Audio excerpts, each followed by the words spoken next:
জাতীয় নাগরিক পার্টির মুখ্য সংগঠক সার্জিস আলমের রাজধানী বসুন্ধরা আবাসিক এলাকায় অবস্থিত নর্থ সাউথ ইউনিভার্সিটির সামনে যাওয়াকে কেন্দ্র করে হাতাহাতির ঘটনা ঘটেছে। বেসরকারি বিশ্ববিদ্যালয় শিক্ষার্থী ও জাতীয় নাগরিক পার্টির নেতাকর্মীদের মধ্যে এই ঘটনা ঘটে বলে জানা গেছে। ঘটনার পরপরই একটি ভিডিও সামাজিক যোগাযোগ মাধ্যম ফেসবুকে ভাইরাল হয়।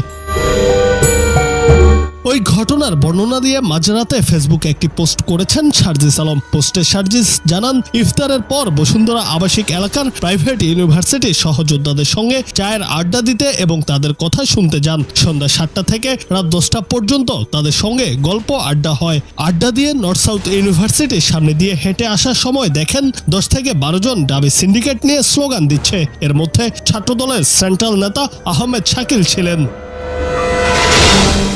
সার্জিস বলেন, তিনি এগিয়ে যান তাদের কথা শুনতে, কিন্তু তারা ইচ্ছাকৃতভাবে তার সঙ্গে থাকা প্রাইভেট ইউনিভার্সিটির শিক্ষার্থীদের গালাগালি করতে থাকে। বিব্রতকর পরিস্থিতি সৃষ্টি করাই তাদের উদ্দেশ্য বুঝতে পেরে তিনি দুই পক্ষকে চলে যেতে বলে ঘটনাস্থল ত্যাগ করেন। পরবর্তীতে ছাত্রদলের শাকিলের নেতৃত্বে দুষ্কৃতিকারীরা পূর্বে সার্জিসের সঙ্গে থাকা ওই প্রাইভেট ইউনিভার্সিটির ছেলেদের উপর ধারালো অস্ত্র দিয়ে হামলা করে বলে অভিযোগ করেন তিনি।